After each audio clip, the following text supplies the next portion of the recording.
Light was an ugly, disgusting, worthless, and a miserable loner, abandoned by his friend one after another and left behind in a ruined farm, growing fruits and swinging a sword too heavy for him to lift. Yet the only thing that kept him alive were his tiny dreams of becoming an adventurer. One day, in a moment of despair, he ate a second skill fruit that was supposed to kill him instantly, but the impossible happened. He didn't die. Instead, a hidden power erupted inside him, surpassing the limits of mankind. Still, he chose to conceal it, appearing to everyone as nothing more than a pathetic failure. While walking alongside his friend Lena on their way to the sacred tree of skills, his heart pounded with excitement, praying that fortune would smile upon him this time, that he might obtain a skill such as dual swordsmanship or swift step. The long-awaited day had finally arrived, the day his dream would begin. He glanced toward Lena and asked her what skill she wished for. She faltered, flustered, before replying that all she desired was to remain by his side, that the two of them might become powerful adventurers in one team. Anxiety lingered upon her face, for none could know what skill awaited until one partook of the fruit, and fear gnawed at her heart that fate might separate them. But Light smiled warmly to reassure her. They would never part, and together they would become the strongest adventurers in the world. They entered the church where Light stood gathering the fruits, but sorrow overtook him, for this was far from the dream he longed for. To become a fruit farmer? This was not what he had wished. To understand how this came to be, the tale carried us back 3 months earlier.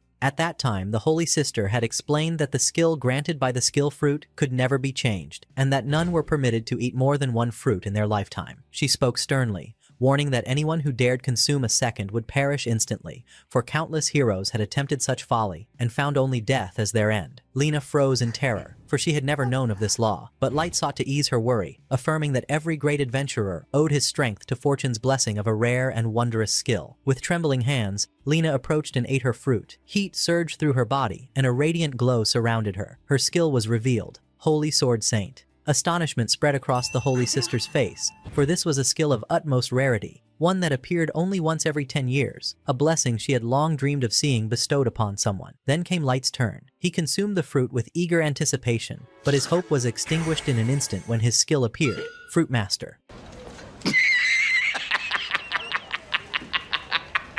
With cold detachment, the Holy Sister explained that this ability granted nothing more than the power to harvest fruits in abundance and hasten their growth. Light collapsed to the floor in ruin, his dream of adventure crumbling to ashes. Lena rushed to him, striving to comfort him. She told him she would plant the fruits with him, that together they would own a great farm, but her words displeased the Holy Sister, who cried out in anger. The skill of the Holy Sword Saint must not be wasted. It is a rare gift, and it must be wielded to save the world. Without hesitation, she seized Lena and dragged her away with force, leading her toward the holy city. During that time, Light toiled upon his farm, employing his skill to cultivate fruits in great abundance. He harvested vast quantities and sold them for coin, yet whenever his eyes fell upon his possessions, he felt them hollow, for his true dream had never been to live as a farmer. As he walked the streets, frustration gnawed at him ever more deeply, especially when he caught sight of a notice proclaiming that Lena had advanced to the rank of C. A fire reignited within his heart, and he resolved that he too would become an adventurer like her. From that moment, he trained without pause, exhausting himself until he collapsed to the ground. It was there that a young girl named Ayla approached him, offering him water and telling him that their meal was ready. It was then revealed that Ayla was an orphan, and the village elder had asked Light to take her in. From that day onward, she lived with him, sharing the labor of the farm and sitting together with him at mealtime. During one such meal, she asked about the harvest, and he replied that it was good, especially the so-called skill fruits. Puzzled by the name, she asked what he meant, and Light explained that it was a new variety he had begun cultivating, for he sought to earn enough to purchase a new sword. He added sternly that these fruits were stored in the crates behind her, and none were to be touched without his leave. Ayla faltered, lowering her voice with guilt. She had already used some of them in preparing dinner. Light froze, his mind instantly recalling the Holy Sister's warning that whosoever dared to eat a second fruit would die. Pain surged through his body and he collapsed, certain that his end had come. But time passed, and death did not claim him. On the contrary, a new skill awakened within him: Sword King. At that very moment, Ayla too was seized by a sudden pain, her body suffused with a mysterious glow, and her own skill was revealed: Adventurer Appraisal. She tested Light's status and told him that his first skill, Fruit Master, had granted him immunity against the poisons of the fruits, and that was why he had survived the second fruit. Not only had he endured, it had granted him an additional strength. On the following day, the two of them set out for the Adventurers Guild. Light's heart was bright with joy, for at last he was drawing nearer to his dream. The guild explained that great rewards awaited those who completed quests, yet during the registration of his data, Light bumped shoulders with an arrogant adventurer who mocked him as nothing more than a fruit seller, declaring that the market now belonged to the guild. Light ignored him, which only fueled the man's fury, and he struck with all his might, but Light parried the blow with ease, leaving the adventurer dumbfounded. Soon after, Light and Ayla embarked upon their first mission, the hunting of slime monsters. Guided by Ayla to their lairs, Light slew them with ease and gathered the evidence. But suddenly, a voice cried out behind them. They rushed toward the sound, only to find that same arrogant adventurer and his team locked in battle with a massive ogre, one they could not defeat. The adventurers scattered in terror, yet the ogre turned its wrath upon Light and Ayla, charging at them with murderous force. Light evaded its savage strikes, then drew his sword and leapt high into the air. Summoning all of his strength, he unleashed a mighty cleaving strike, rending the ogre in two. The beast fell dead, and the adventurers who bore witness stood frozen in shock. Returning to the guild, Light delivered the slimes and presented the ogre's horn as proof of its defeat. All who beheld it were struck with awe, realizing that he had not only saved himself and Ayla, but had rescued them all. At that moment, the chatter of the guild hall was silenced by the entrance of the Holy Sword Party, and the eyes of all the adventurers, especially those of rank C, turned in awe. At the forefront appeared their leader, Grouse, renowned as the man of light speed, and beside him stood the towering giant Eric, the fire mage Sarum, and with them the holy sword Saint Lena. With desperate eagerness, Light rushed toward Lena, telling her that he too had become an adventurer, and wished to share with her all that had transpired. But Lena turned her face aside, ignoring him completely, and coldly remarked that he must have mistaken her for someone else, then departed. Light froze where he stood, stricken with disbelief. Time passed, and Ayla sat beside him, seeking to ease his sorrow. It was then that a cloaked figure approached, offering him a cup of water. At first he did not notice, but soon realized it was Lena herself. She apologized for her earlier behavior, explaining that to be seen with him in front of Grouse would bring danger, and that they must never be spotted together. She asked him softly what he was doing there. He told her that both he and Ayla had become adventurers, and he recounted all that had happened. How he had become the only one in the world to possess two skills, and how soon he would reach her level. Yet he could not restrain himself from asking why she had ignored him so coldly. Lena sighed and told him that she was compelled to work with the party, for all of them were bound to obey the Holy Sister's orders. Light remembered the Holy Sister from the church, and when he asked if she was the same, Lena confirmed it. To Light it was strange, for the Holy Sword Party was supposed to be extraordinary heroes, not mere tools of command. It was then that Lena began to recount what had happened 2 months earlier. They had faced a monstrous serpent, and Grouse had ordered Sarum to burn it with fire. Sarum obeyed, but a strong wind carried the flames into the heart of the farmers' fields, incinerating them entirely. Lena had sought to intervene and save the villagers, but Grouse forbade her. Unable to stand idle, she saved their lives with her own hands, though their lands were lost forever. When she rushed to inform the Holy Sister, she was met with a chilling reply. What matters is that the beast was slain. That is all that counts. Hearing this, Light urged her to abandon the party and join his team instead,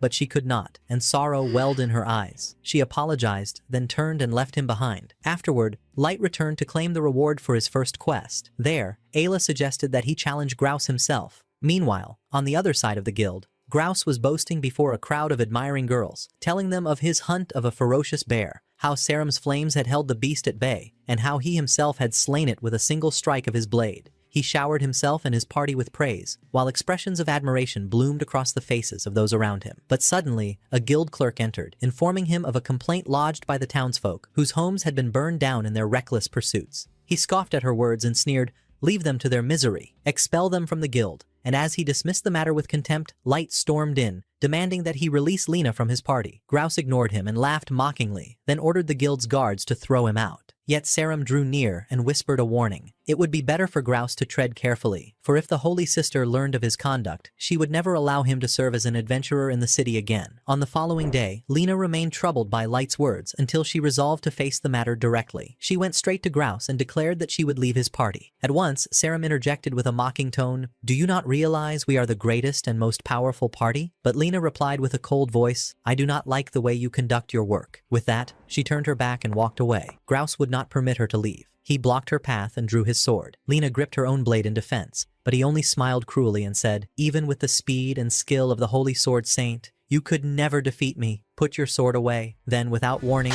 he struck her with a brutal slap across the face, adding sharply, "I will not hear the word withdrawal from you again." As they departed the guild, Light stood firmly in Grouse's way and declared with bold defiance, "I will not abandon Lena. I promised her that we would be in one team together. He drew his sword and challenged, "Fight me, and if I win, Lena will join my party." Grouse laughed in scorn, agreeing only to make him an example before the crowd. Yet he set one condition. If Light lost, he would be exiled from the guild forever. Lena panicked, begging him not to accept, for she knew defeating Grouse was impossible. Swiftly, Ayla used her appraisal skill, revealing that Grouse possessed the skill of lightspeed, a power that closed the gap between him and his foes in an instant. Grouse gave no quarter. He struck with relentless fury, his attacks raining down upon Light from every direction. Light struggled desperately to defend himself, yet his opponent's speed and might were overwhelming. Gathering his strength for a final blow, Grouse shattered Light's sword and advanced toward Lena, forcing her to swear lifelong obedience to him in exchange for sparing Light's life. But rage blazed within Light's heart. Seizing a magical broom from a nearby adventurer, he focused every ounce of his power on his foe's weakness. With a sudden burst, he lunged forward and struck Grouse across the face, felling him unconscious before all who watched. Turning towards Sarum, Light spoke with cold severity. "If you so much as approach Lena, or any member of my team, I will destroy you all." Before the eyes of the gathered adventurers, Lena declared her official departure from Grouse's party and announced her joining of Light's team. Together they returned to the farm, harvesting fruits and selling them for great profit. But soon, a message from the Holy Sister reached Lena, summoning her at once to explain why she had left the Holy Sword Party. When she refused, the reply was merciless. She had been stripped of the position granted by Grouse's party and had lost her rank of C. Undeterred, Lena resolved to seek quests on her own. Yet the guild forced them into menial tasks, exterminating rats in the city's sewers and repairing the homes of the poor. Light understood that this was the Holy Sister's vengeance, but Lena voiced no protest. Instead, she accepted with joy, for at last she could help those in need, even if she earned nothing. Together they journeyed to the capital, dividing the work among themselves, gathering materials to restore the houses, and completing the extermination of the rats. When their labor was finished, they received only a meager reward. Yet Lena's heart was filled with profound happiness. For the first time, she had been able to do something for the people. It was then that Light proposed they choose a name for their party. After a brief discussion, they settled upon the name Luxeria, meaning the incomplete light. There, the three of them vowed that they would become the strongest adventurers in the city, and that they would fight for the people. Elsewhere, the Holy Sister conversed with her assistant, who voiced her astonishment. How could she assign a quest of rank C to Light and Lena? The Holy Sister smiled wickedly and replied, "I have no desire to lose any member of the Holy Sword Party, but this mission is perilous, and also the perfect chance to be rid of them." On the following day, Light and his companions arrived at the guild, where the clerk informed them of their new mission: to investigate the abandoned manor of Count Montes. She explained that 2 months earlier, adventurers had been dispatched to measure the density of monsters within the place, but they vanished one by one. Each time, the guild sent new adventurers to uncover the fate of the missing. They too disappeared, until the number of the lost had reached 18, warriors of rank A and B alike. She handed them a list of the missing names, and Lena froze as her eyes fell upon two familiar ones, Bork and Shara, who had aided her in the earliest days of her adventuring life. Grief clouded her face. When Light asked what was known of this manor, she answered, "It was built 30 years ago by a man who amassed great fortune from his adventures. None ever knew his true skill, but after his death, the manor turned into a city of ghosts." Lena, burning with anger, cried out in refusal, "High-ranked adventurers have failed there, and we have barely begun our journey. How could they send us to such a place?" But the clerk responded firmly, "These are orders from high authorities within the guild, and you must carry them out." Unlike her, Light was eager, deciding boldly to take on the mission. They mounted their horses and set forth toward the manor. Fog thickened the path, blinding their sight. Suddenly, Isla's foot slipped upon the mountainside, and as Light rushed to save her, they all tumbled downward together. At the last moment, he drew his sword and lessened the force of their fall, so they landed upon the earth unharmed. Yet no time was granted to catch their breath. Monsters swarmed them from every direction. Light charged forward, cutting many down, but Lena cried out, "Stop! These are adventurers!" Swiftly, Ayla used her appraisal, and discovered that the missing adventurers had been transformed into zombies possessing archery skills. The sheer multitude forced Light back in shock at the thought of striking down his fellow comrades. Before he realized it, one nearly sank its teeth into his flesh from behind, but Lena intervened, slaying it at the last instant, then hurriedly drove them toward the manor. They pushed open the doors, only to find the interior brimming with even greater numbers of the undead. With practiced precision, Lena targeted their weaknesses, felling many with swift strikes. Amid the clash, one of the zombies lunged toward Ayla, and again it was Lena who struck it down just in time.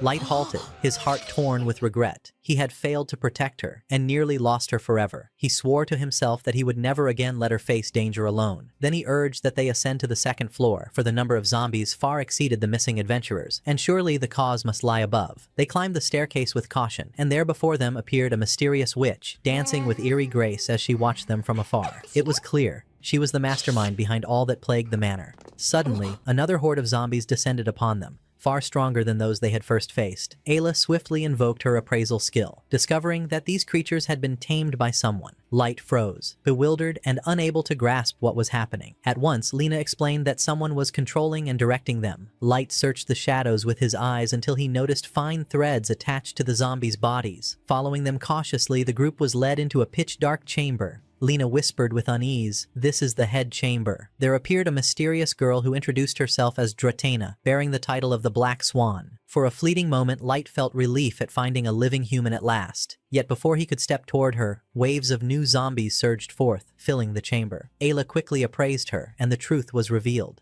She possessed the skill of necromancy, granting her dominion over corpses and beasts alike. Light attempted to offer cooperation, citing the mission they shared, but she refused without hesitation, declaring her purpose. She had come to kill him. Then she commanded her zombies to attack. When he asked why, her reply was chillingly brief. She was following orders. Light and Lena clashed with the first wave, but soon two figures emerged before them, Bork and Shera, Lena's companions from her earliest days. Lena faltered, her hands trembling, for she knew their strength well and could not bring herself to raise her blade against them. Seizing upon her hesitation, Dratena drove the zombies toward Ayla. Light rushed to shield her, but soon found himself surrounded from all sides, while Lena remained locked in combat with Bork and Shera. Her resolve weakened as memories flooded back, of how she had first met them at the guild, how they trained together until she rose to rank A. But in a decisive moment, she seized the threads of control, tore them apart, and struck them down with a sorrowful blow, releasing their souls from torment. Meanwhile, Light continued to battle the endless dead. He turned to Ayla, asking whether necromancy could create zombies from nothing. She shook her head, insisting it only controlled them. His confusion deepened. How then had so many arisen in this forsaken manor? Ayla attempted to appraise further, searching for the secret, but Dratena attacked her viciously. Enraged, Light ordered her to climb upon his shoulder so that he could shield her more closely. Elsewhere, the Holy Sister smiled with cryptic satisfaction. When her assistant asked the reason for her delight, she answered simply, she had seen a shadow pass across the moon. The scene returned to the manor. Light, carrying Ayla upon his shoulder, soared to the chamber's rafters, while she concentrated her appraisal upon the endless dead below. One by one she examined their skills, until at last her face paled. Among them she had found one, wielding the power of summoning. Her voice trembled as she revealed the truth. The zombie before them was none other than Count Montes himself. At that moment, Dratena realized that Light and his companions were drawing dangerously close to the truth. Suddenly, from afar, Light glimpsed a massive zombie advancing toward them. Ayla trembled in terror and screamed, "It is the Soul Harvester! Whoever it touches is instantly turned into a zombie." The monster charged at them with frightening speed, and Light leapt into the air to meet it. Yet he quickly realized that Dratena was controlling it as well. She revealed then that Count Montes had summoned this creature from the beginning, but he had paid dearly, for the summoning had twisted him into a zombie himself. Thereafter, he wielded the Harvester as his tool to turn adventurers into the undead. Light froze in shock, demanding, why would a successful adventurer like Montes choose such a path? Dratena only smiled with mocking disdain and replied that he knew far too little. She then spoke of the forbidden skills, abilities so dangerous that the mere possession of one condemned its wielder to hatred and persecution. Count Montes, she declared, had borne one of these, necromancy.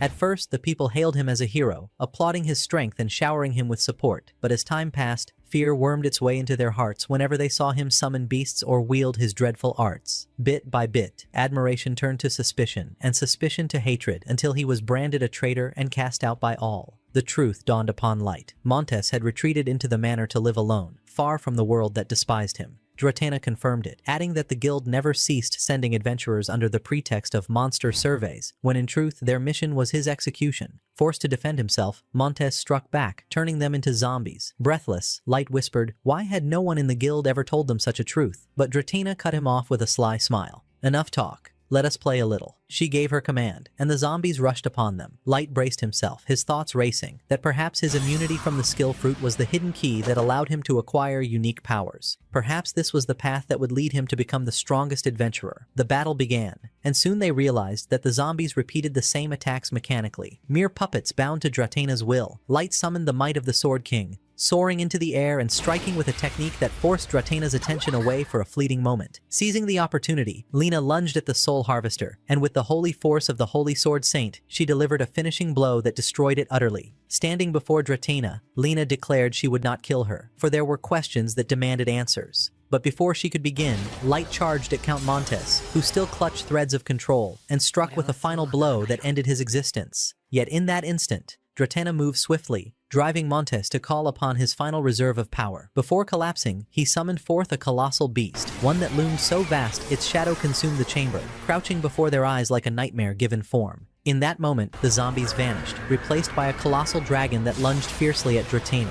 Lina trembled in shock, for she had never known such a beast dwelled here. Adventurers of rank C themselves avoided any confrontation with it, but Light sought to reassure her, declaring that if their skills were united, they could overcome it. Yet Ayla quickly warned them, explaining that the dragon's scales rendered its body impervious to sword strikes. Ignoring her caution, Light charged with all his might, only for his blade to shatter uselessly upon the monster's hide. Realizing the battle was hopeless, Lina began to devise a way to retreat. At that moment, Ayla produced one of the skill fruits, urging Light to eat it, hoping it might grant him new strength to save them. But in a sudden twist, a masked figure appeared from the shadows, seizing Dratena and vanishing as if he had never been there. Lina tried to stop Light, warning that the act was perilous. Even with his immunity to the fruit's poison, the skill might be forbidden. But Light was resolute, insisting there was no other choice. He swallowed the fruit, and soon after, Ayla's appraisal revealed his new ability, insect resistance. Despair filled Light, and he asked if the dragon bore any insect origin, but the answer was no. Determined, he demanded another fruit. Lina held off the dragon desperately to buy him time.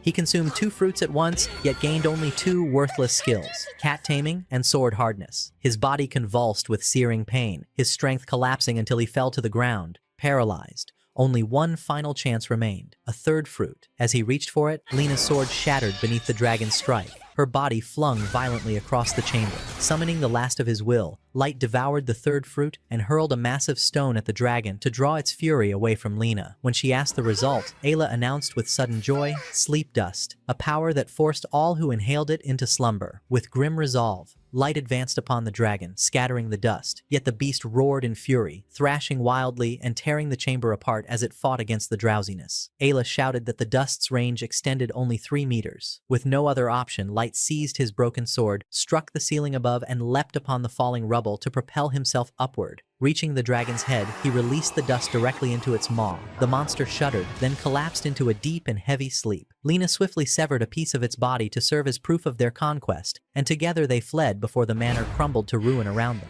Mounting their horses, they rode toward the city, but exhaustion overcame Light, and as they reached its gates, he toppled from his steed, unconscious. Elsewhere, the masked figure delivered Dratena into the hands of the Holy Sister. She asked him what he thought of Light. His answer was cold and measured. I did not expect him to slay the dragon, yet I do not see him as a true threat. He will pose no real problem, not until he meets the one who has been foretold. The following morning, Ayla gathered some fruits and went to assist Lina in preparing the meal. Lina smiled gratefully, for she was taking on the duties of Light, who still lay bedridden. Soon enough, Light himself entered the kitchen with a wry grin, remarking, I did not die, but I am dreadfully bored. The two quickly lifted him back to his bed, insisting he continue to rest, though he protested that he was fine. Yet they were firm. His strength must first return. Before closing his eyes once more, he asked softly, "Where are you going?" Lina explained that she was heading to the guild to learn the details of their last mission and the story behind the appearance of the evil dragon. He tried to rise to join them, but Ayla assured him she would recount everything to him in full detail. When Lina and Ayla reached the guild, the clerk informed them that the meeting arranged for them would not begin for another 2 hours. Lina then suggested that they register Ayla formally as an adventurer, since they had time to spare. The idea surprised everyone, for she was still so young. Disheartened, Ayla whispered, "I feel like I don't belong here. I have no tools, no weapons like the other adventurers." But Lina clasped her hands and reassured her, "You possess the appraisal skill. Without you, we could never have defeated the dragon." The hours passed quickly as they spent the time shopping. Ayla entered a jeweler's shop, where counterfeit goods filled the shelves, yet with her skill she discerned a true diamond amidst the fakes and purchased it, intending to craft a necklace. They also bought new clothes before returning to the guild. On their way to the meeting, Lena muttered under her breath, "I will not reveal everything.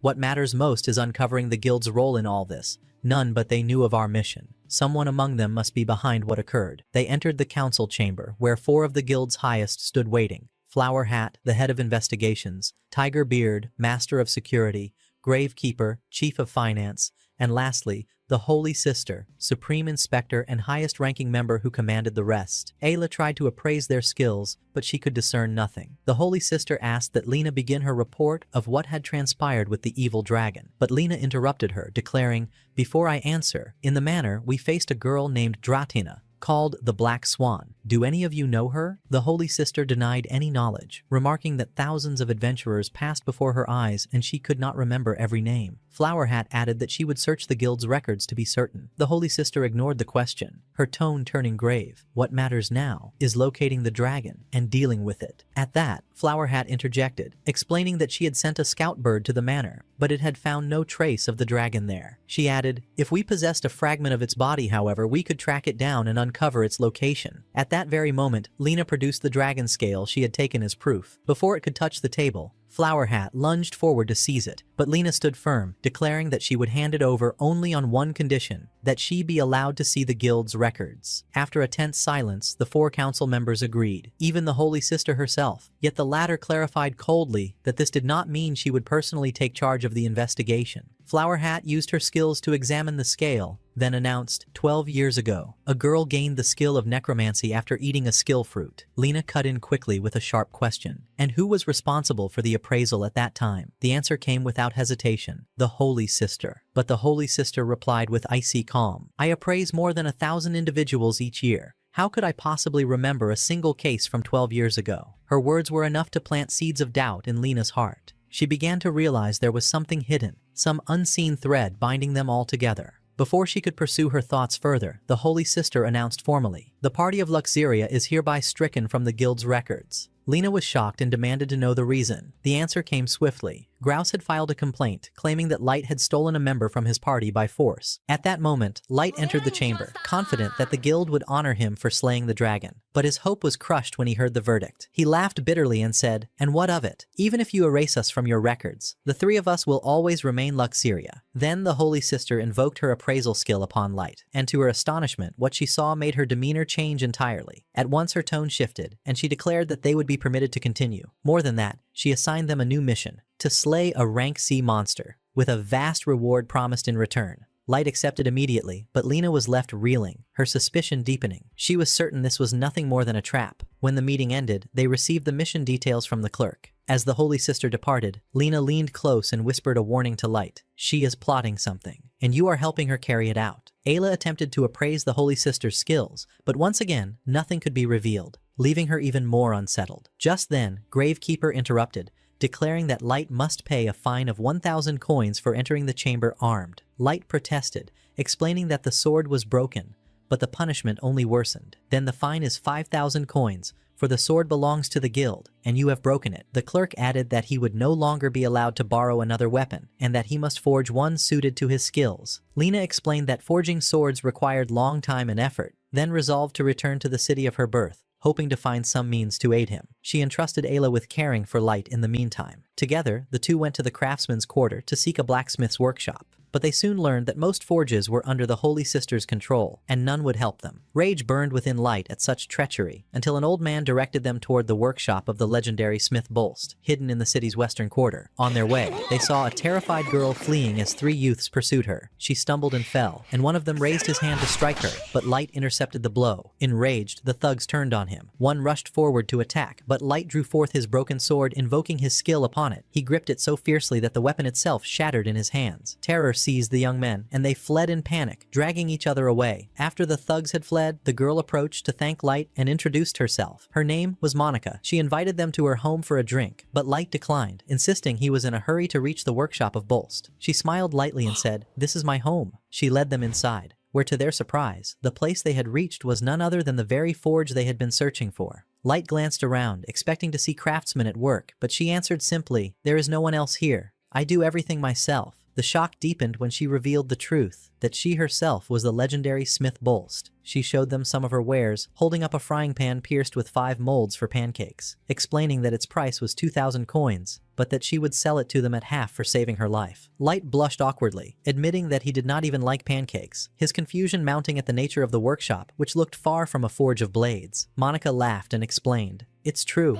I sell household tools." But when Light spotted an axe resting in the corner, he asked her to forge him a new one, saying he was a farmer and needed a proper tool. She studied his hand carefully to take its measure, then set to work, heating and shaping the metal with precision. Ayla, watching intently with her appraisal, discovered that Monica possessed the skill of supreme refinement, an ability of legendary caliber that allowed her to polish and forge metals to perfection. In the end, she crafted him a pair of sturdy shears suited for his farm work. Light admired the quality of the craft but could not restrain himself from saying with all seriousness, "I want a strong sword." Monica fell silent for a moment, then shook her head. "That is impossible. I despise swords, and I will not forge one for you." Light was taken aback, demanding heatedly why everyone had directed him to her if that were the case. She answered calmly, "Perhaps they meant the workshop next door." She guided them there, where her father was at work. She asked him to forge a sword for Light, but he erupted in anger. "So now you send customers to me because you refuse their requests, while you waste your time crafting frying pans?" A fierce quarrel broke out between them, and Monica stormed away in fury. Her father apologized to Light,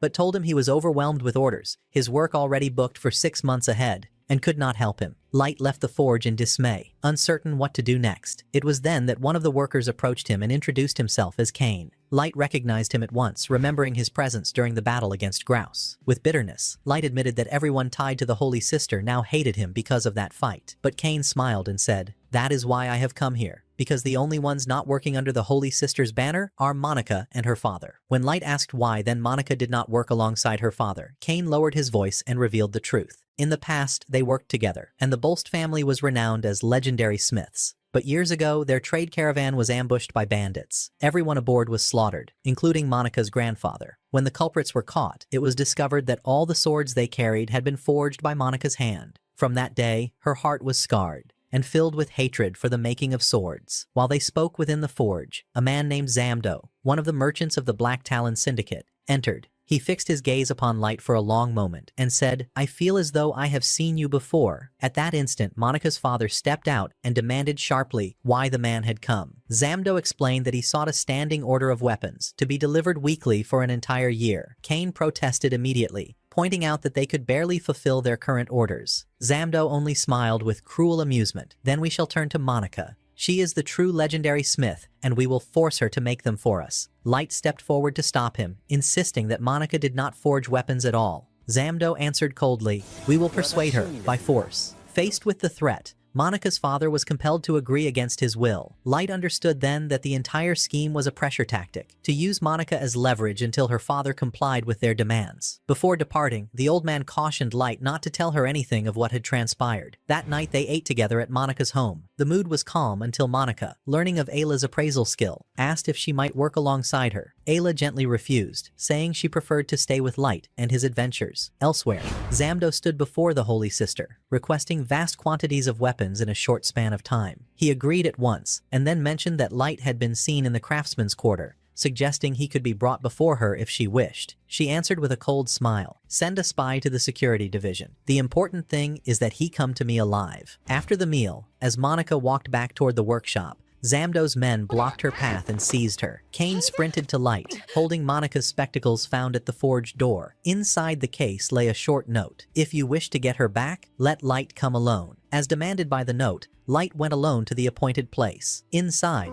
Monica awoke to find herself bound in chains. Her captors told her plainly that she was nothing more than bait to lure Light into their hands, and that once he was caught, they would keep her imprisoned for the rest of her life, forcing her to forge weapons for them without end. At that very moment, an explosion thundered through the chamber, and Light burst in without hesitation. They unleashed a hail of projectiles and rushed at him all at once, but he only laughed calmly, then released the power of his sleep dust. With a single breath, the entire hall sank into slumber. Swiftly, he broke Monica's bonds and carried her away, returning her safely to her father, who embraced her with tears of gratitude. Meanwhile, Zamdo was on his way to his men, fearing that if they killed Light, the Holy Sister would be enraged with them, but he was stunned to find his men sprawled upon the ground, fast asleep. Later, Monika's father apologized to Light for dragging him into such peril, confessing that he had relied far too heavily on the merchants of the Black Talon. He vowed to cut ties with them, even if it cost him everything. Monika smiled and asked if that meant he would stop forging swords. He answered firmly that he would not close the forge that had stood for 25 years, but that from now on, he would seek out only honorable clients. That night, they agreed to remain together under one roof. As evening fell, Light found Monika still awake and sat beside her. She told him how, as a child, she had forged her first dagger, how her father had marveled at her gift, and how she refined her craft until she attained the legendary skill of supreme refinement. She spoke of the joy she felt in creating objects that brought happiness to people. But after her grandmother's death, everything changed. She discovered that some had used her swords for evil, and from that day she turned away from forging weapons. Then she asked him candidly if he had ever killed someone. He answered that he had slain zombies to protect Ayla. She admitted she no longer knew whether that was good or evil. But Light explained gently, swords are not evil in themselves. They are good, if wielded in the right place, for the right purpose. Elsewhere, Zamdo's assistant awoke to find himself bound, and before him stood Zamdo, asking in angry bewilderment, "What happened?" The man stammered, "I do not know." Light stood before us, and suddenly we all fell asleep. Zamdo smiled with cunning and ordered them to prepare a new plan, one that would finish Light at dawn. At morning, Light rose to Ayla's voice. They shared a simple breakfast, then noticed Monika absent and set out, carrying her meal to search for her. They found her in the fields. Light asked, astonished, "What are you doing here?" She smiled and replied, "The harvest will be abundant this year." Light then used his power to hasten the ripening of the crops, and Monika marveled that he possessed two skills at once. He explained that his fruit master granted immunity to the fruit's poisons, allowing him to hold more than one skill. She could hardly believe it. Suddenly, harsh knocking rang out, and they turned to see Zamdo and his men storming the workshop, beating Monika's father and the workers mercilessly. Light charged forward and told Zamdo, "It seems you have not learned your lesson." He tried to cast his sleep dust upon him, but Zamdo protected himself with a shield of crackling lightning. Electric power assaulted the forge as Zamdo unleashed bolts, smashing and scorching. Light ordered Monika to take Ayla and flee, then drew his sword and approached Zamdo, declaring, "That secret door you broke cost you dearly, so the wrecking of your workshop is payback for what you have done." Anger flared in Zamdo, and he answered coldly that he would not free Monika unless she forged weapons in her legendary manner, because her father's swords had fallen into ruin with time. He shoved her to the ground and stamped upon her viciously. Monika winced at the insult, for she and the other workers had poured their hearts into making tools. Zamdo then ordered that Monika and Light come with him quietly, to avoid further damage.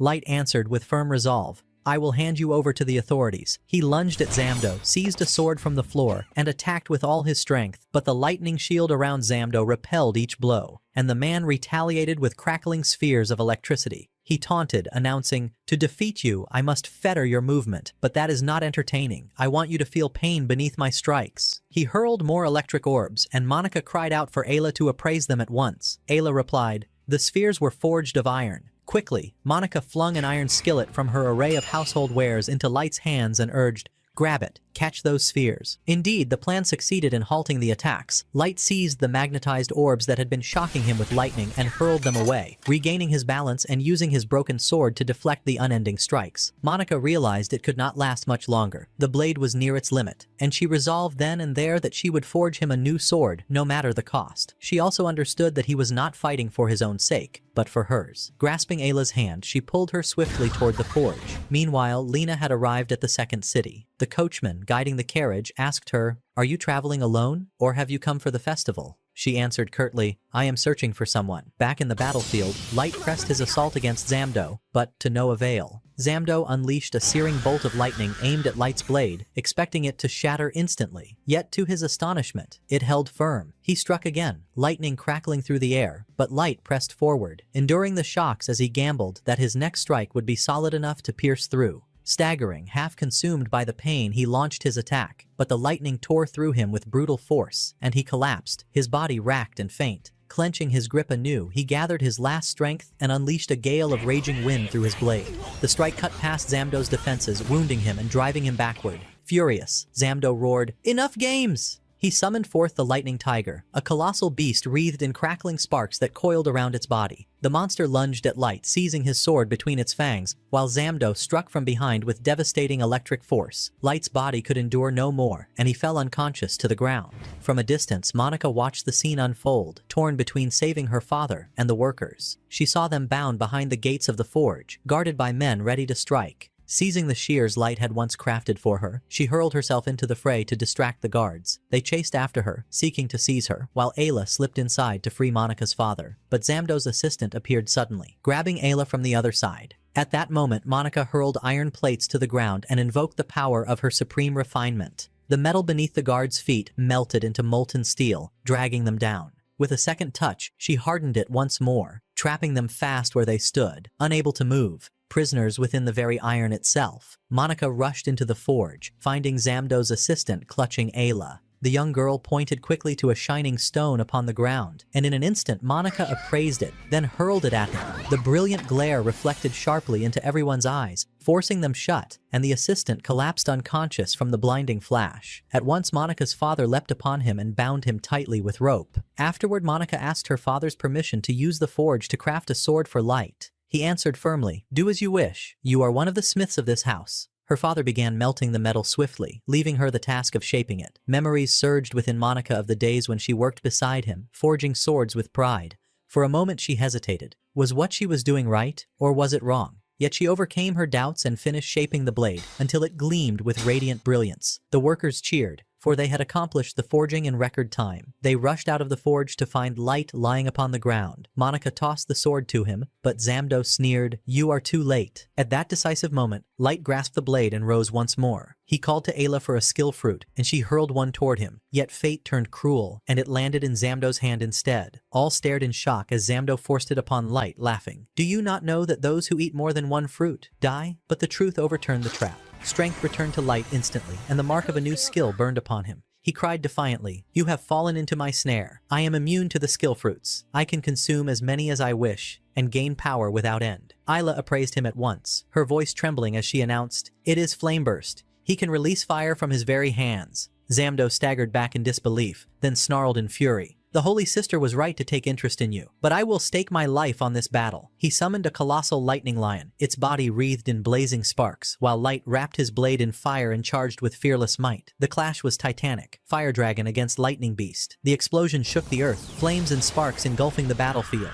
Both warriors stood panting after the strike, but then Zamdo collapsed, unconscious, falling heavily to the ground. In Light's hands, the sword shattered once again. He turned to Monica, apologizing for breaking it, but she only smiled with fierce resolve and said, "I will forge you a new sword worthy of your strength." And she thanked him, for he had saved them all. Before Zamdo's men could strike again, Tigerbeard, the guild's head of security, appeared, binding them with chains of air. He apologized to Monica's father for his delay, explaining that someone had interfered with the report's delivery. Her father answered with calm relief, "It is no matter. Light has already ended it." Tigerbeard smiled as his eyes fell upon the young hero. "I know him. He is the rising brave who stood against the evil dragon." At that moment, a bird arrived at the forge carrying a message from Lena. She informed them that she would soon reach the city of Dratina, though it would take some time, and she reassured them that she was safe. Monica looked at the letter and remarked, "So this is Lena, the bearer of the Holy Sword's tale." Ayla confirmed with a nod, saying she was part of their team, then quickly sent a reply to Lena, warning her that a member of the Black Swan had attempted to kill them and that there was someone aiding him. Meanwhile, Lena arrived at the city, bearing only a single torn wing of the swan as proof. She traveled onward to the fairy capital, searching for a trace of Dratina. When she asked two men standing nearby about the name, they trembled at the mention and quickly retreated, leaving her puzzled. She tried questioning another young woman, but fear seized her as well, and soon everyone avoided her. It was then that she noticed a young man staring at her intently, as if carrying a message he wished to deliver. She followed after him, suspicion stirring within her heart. Was he a criminal, perhaps sent by the Holy Sister to spy on her? If so, she resolved, she would have to dispose of him. The trail led her into a narrow alleyway, where the path abruptly ended and the young man vanished. Suddenly, he appeared behind her, hurling a rope that bound her tight. Instantly, Lena drew her sword and slashed it apart, then struck at him fiercely. From a single clash, she realized his strength. He was surely of rank C. He spoke in a cold voice, saying that her use of the sword was fitting, but he would not allow someone who looked like a spy to run rampant through the city. At that moment, another figure emerged from behind them. It was a woman who had clearly been lying in wait. Yet to Lena's surprise, she introduced herself formally as Flower Hat. Then she learned the truth. The young man was Yuan, one of her subordinates, and he had been tasked with investigating the matter of Dratena. Flower Hat told them that her mission too was to search for Dratena. Lena was taken aback and asked, "But how? Are you not in the Holy Sister's service?" Flower Hat smiled and replied,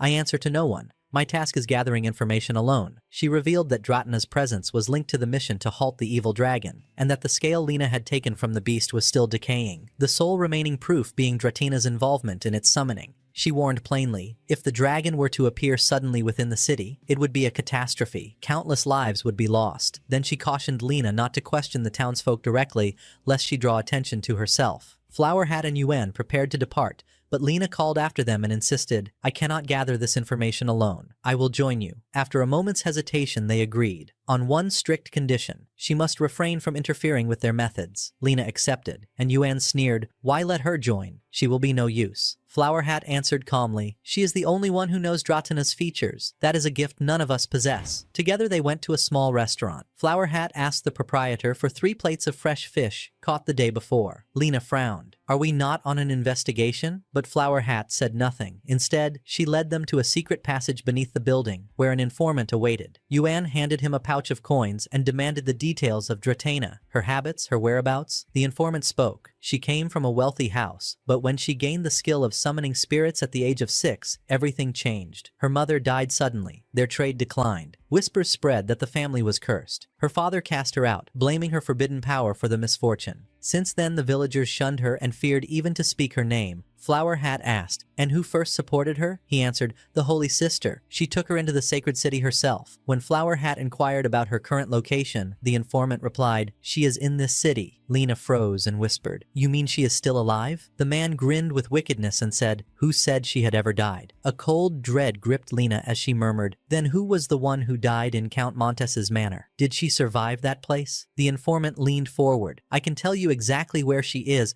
but that comes at a price." Yuan seized him by the throat, pressing a dagger to his chest, and growled, "The place, or you will not leave here alive." The man stammered in terror. "In the theater quarter. She prepares for a fairy dance there." Meanwhile, Dratena sat within her home as her attendant urged her to rest, warning of the pain in her injured foot. She refused with stubborn resolve. "The Holy Sister recommended me to be the dancer. I must be ready." Elsewhere, Yuan explained that the fairy dance was a sacred rite held on the final day of the Festival of Fairies. He recounted how, 1,000 years past, the Fairy King had defended the city's lake from a monster onslaught, and since that hour the day became an annual celebration. Each year one fairy was chosen to perform the dance. This year, the choice had fallen upon Dratena. They arrived at the training stage where rehearsals took place, but the guards barred their passage for lack of entry permits. Flower Hat smiled and told them they were fairies come to dance, accompanied by their personal musician. The guards let them pass. Lena whispered, "But I cannot dance," and Flower Hat laughed. "And do you think Yuan knows how to play?" Inside, Lena caught sight of Dratena moving with the light, trembling grace of the fairy dance. Yuan stepped forward and bound her. Yet Lena stood stunned, asking herself, what connects a girl like her to the head of investigations? When Flower Hat demanded to know where the evil dragon had gone,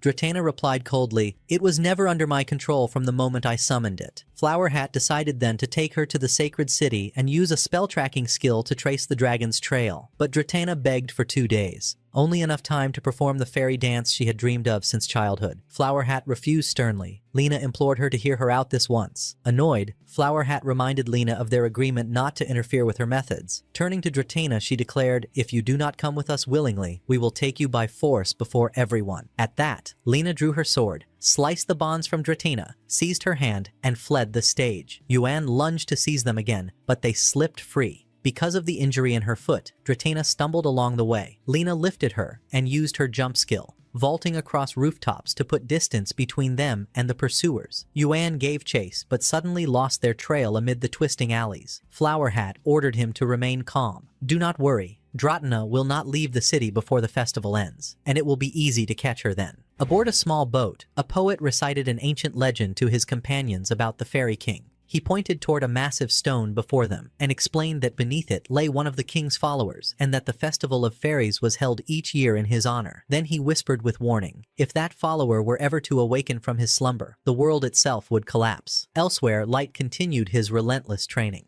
Ayla tried to stop him, urging him to rest, but he refused with unyielding determination, bent on pushing his limits. Monica, meanwhile, remained engrossed in her forge, devoting all her strength to crafting a new sword worthy of Light's growing power. At the same time, Flower Hat released flocks of birds across the night sky to search for Lena and Dratina, using her gift of nocturnal vision. But the birds soon returned trembling, as if they had seen the unthinkable. She grasped a withered rose in her hand, invoked her skill to examine it, and recoiled with grave concern. Turning to Yuan, she said, if what I fear is true, then our only hope lies in Lena and Dratina. Meanwhile, the two girls wandered the streets, searching for a place to hide until the time came for the fairy dance. Lena urged them to find somewhere far from Flower Hat's eyes, but Dratina stunned her by saying, I will ask for the Holy Sister's help. Lena stopped cold and demanded sharply, what is your connection to her? And why did you attack us in Count Montez's manor? I came here only to learn the reason. She pressed further. I have learned everything about your childhood, but what I cannot understand is why you still use the bodies of Shera and Bork against us. Dratina gave no answer, only saying quietly, you will understand everything yourself when the time comes. As they continued, two cheerful children dressed in fairy costumes stopped before them, but Dratina's joy turned to sorrow when their mother rushed over, dragging them away in anger, scolding them never to approach her, as though she were a curse. Suddenly, screams tore through the streets, and panic swept the crowd. Monsters appeared, flooding into the city. Lena leapt upon one, cutting it down with a decisive strike, while Dratina gasped, how did monsters enter here? Is not the power of the fairy stone supposed to keep them out? Then, before their eyes, a young girl nearly fell victim to a beast. Dratina unleashed her necromancy skill, seizing control of the creatures and saving the child. But then they saw a boy with a horn upon his head, surrounded by the same monsters. Lena rushed recklessly to his side, placing herself in danger. Dratina intervened again, pulling her back and warning, do not be so reckless again,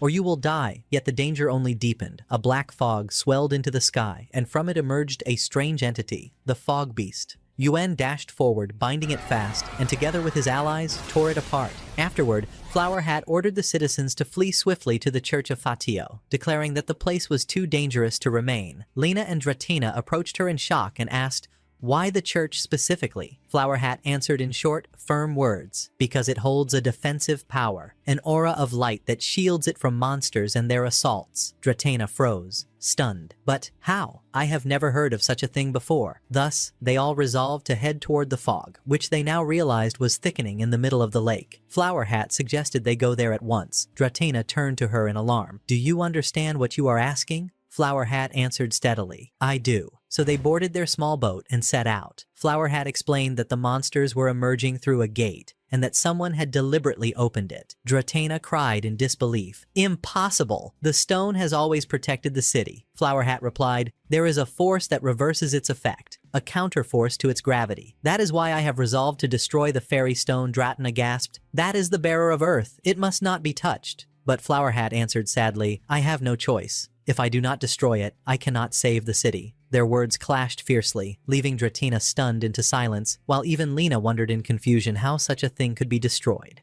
Suddenly, the poet who had earlier been upon the boat appeared and said, to destroy the stone on its day of festival is a peril beyond measure. Flower Hat turned sharply on him. So you are the cause of this? The poet replied, wait one moment. Then he summoned from the gate a colossal monster. Lena lunged upon it and slashed its arm, but the sheer force of its blow sent her flying. She crashed down upon the poet, crushing him, until Yuan hurled his ropes to snatch her back onto the boat. The man's form shifted, revealing his true self. He confessed that his name was Argos, and his mission was vengeance and the reclamation of the earth. That was the reason he had called forth the beast. Then, with a roar, he summoned an army of monsters all at once and set them against the group. Flower Hat commanded her allies to destroy the stone quickly, that the summoning gates might be closed. Yuan dashed to restrain the beasts, but the water hindered him and he struggled. Suddenly, all beheld a unicorn transform into a staircase of crystal that reached toward the fairy stone. Lena climbed swiftly up the crystalline steps. As the battle raged, Argos shone with furious power and swung at her, but she parried and struck back with a preemptive blow. In that instant, forbidden tomes were revealed. Flower Hat explained that there were 48 secret volumes sealed beneath the sacred city for their danger, and that she alone could read them. She seized the Tome of Ice and the Tome of Stone, unleashing their power upon the monsters. She conjured a magical barrier that trapped them within, then urged her comrades to hurry and destroy the stone. Lena searched desperately for another way, longing that light were there beside her, but no other path remained. Summoning all her strength and courage, she struck with everything she had,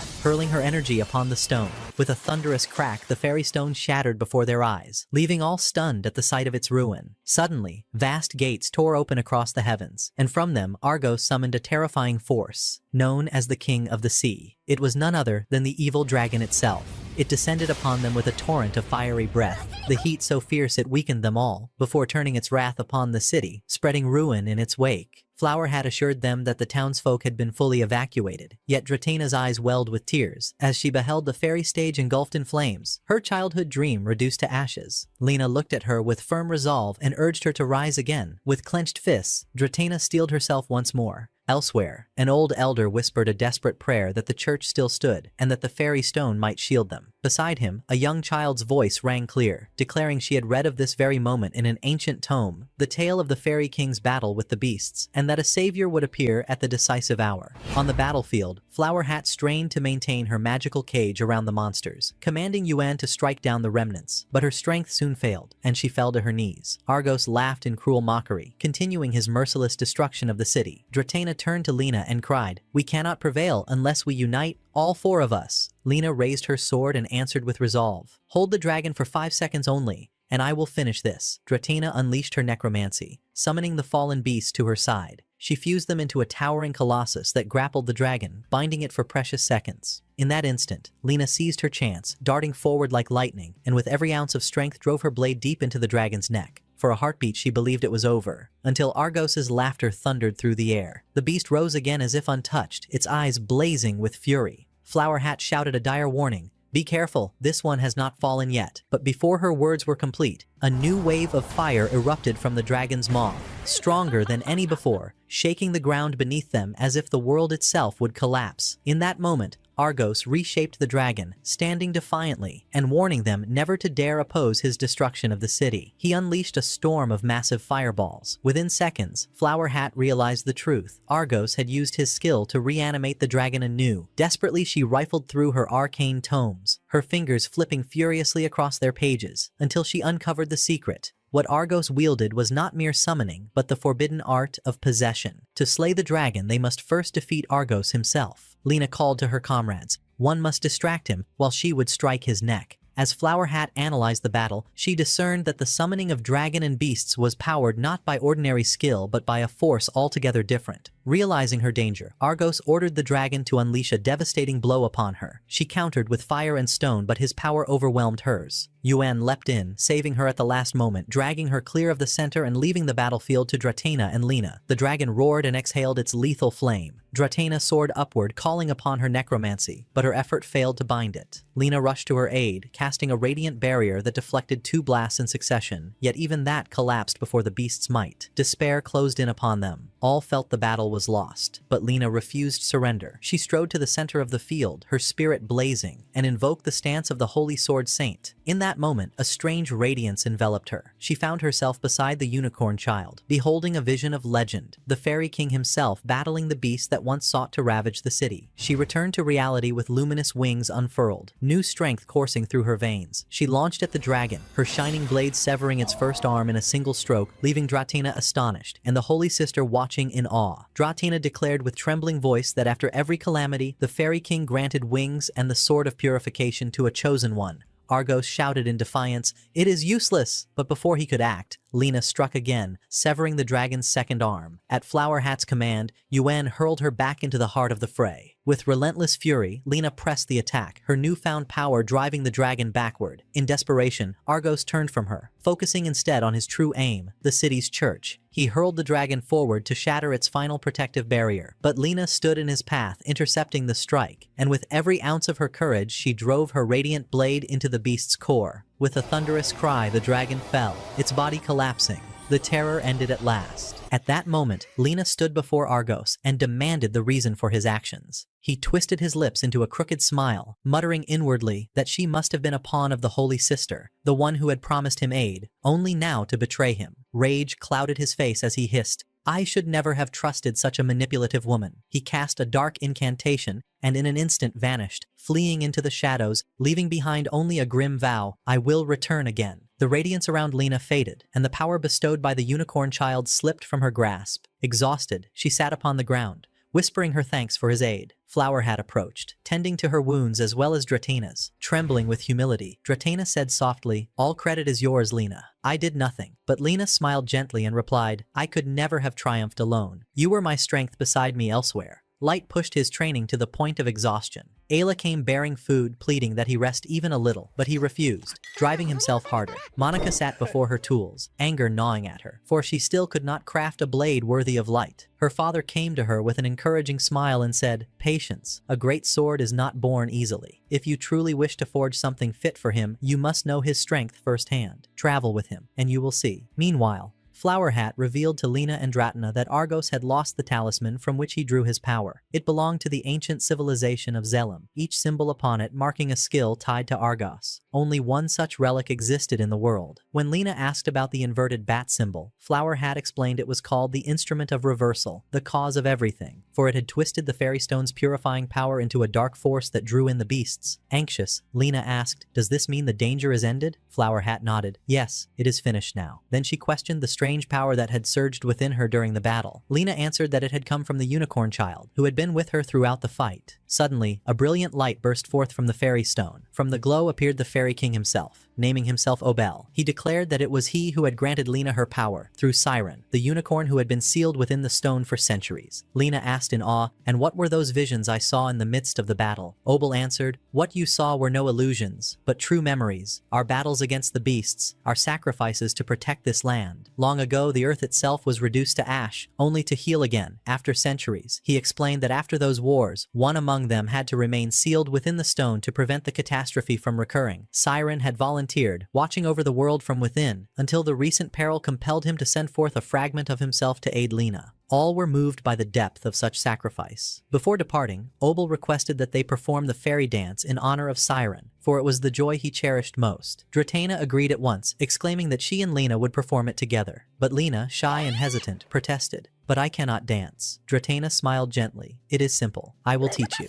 The following night, they stood before the people of the city, side by side, performing the dance. Hearts swelled with joy, eyes brimmed with tears. The townsfolk's view of Dratena changed at last, as they remembered how she had risked herself to protect them. At the finale, Lena stepped down from the stage to watch, leaving Dratena to complete the dance alone. In his final vision, Obel appeared once more, offering thanks for her beautiful performance. Then he turned to Lena and said, Take care of Siron, let him see the world. Soon, your wings and the sword of purification will fade, but his memory will remain within you. With his last words, he vanished with the fading light, and Lena suddenly collapsed, unconscious upon the ground. After some time, Lena awoke from her faint and returned to the rest of the group. There, the innkeeper thanked her for helping them defeat the dragon, insisting that the credit belonged to her and to the Holy Sister, who had sent them weapons at the critical moment. Lena and Flower Hat froze in shock, asking him again to be certain. He nodded. Yes, she sent them through the merchants of the Black Bird. Dratena raised her brows in surprise. What is strange about that? The Holy Sister has always been kind to us. But Flower Hat replied firmly, The distance from the sacred city to this place is far too great. Even if news traveled quickly, it would have been impossible for the weapons to arrive in time, unless the Holy Sister had known beforehand what would happen. Yuan interjected, You mean she knew the fairy stone would be destroyed? Flower Hat confirmed. Exactly. Then she asked them, Do any of you truly know the Holy Sister's skill? Lena answered, Evaluation. Flower Hat laughed bitterly. No. Clairvoyance. A silence fell over them until she continued. Yes, she sees the future. When she told you that you were the saint of the sword after eating the fruit of skills, she was not measuring your talent. She was glimpsing your future. Do you think the dragon's appearance and the destruction of the fairy stone were coincidence? Who is the common thread between it all? Was it not Lena and Dratena? Dratena refused to believe her words, clinging to her loyalty to the Holy Sister. Yet Flower Hat told her plainly that she would be going with Lena to another site of investigation. Grief weighed on Lena's heart as she thought of all the years spent in the Holy Sister's service. A woman who had seen everything, hidden everything, and plotted only to erase light. Still, Lena agreed to follow Flower Hat. Dratina at first refused to betray the Holy Sister, but at last accepted to accompany them, determined to learn the truth with her own eyes. Before their departure, Lena insisted on first helping to rebuild the ruined city and contacting Light and Ayla. At that time, Light continued his relentless training with the new Flame Spark skill, resolved to master it no matter the cost. As he trained, a glowing orb delivered a message from Lena. They spoke at length and he recounted all that had happened, telling her he still awaited his new sword. She replied that she was occupied and could not return yet, but once finished, she would return immediately. He told her then, "Tomorrow I will take on a rank C quest while I wait for you." Meanwhile, the Holy Sister spoke to her attendant, satisfied that events in the fairy city had unfolded exactly as she foresaw. Only one matter remained, the elimination of Light. The attendant asked nervously, "Will his existence change your plans for the future?" The Holy Sister commanded her to keep this secret sealed. In the forge, Monica at last finished Light's new sword, naming it Mora, and also gifted him a new outfit befitting his strength. He thanked her deeply and prepared to set out, only to learn that she intended to accompany him.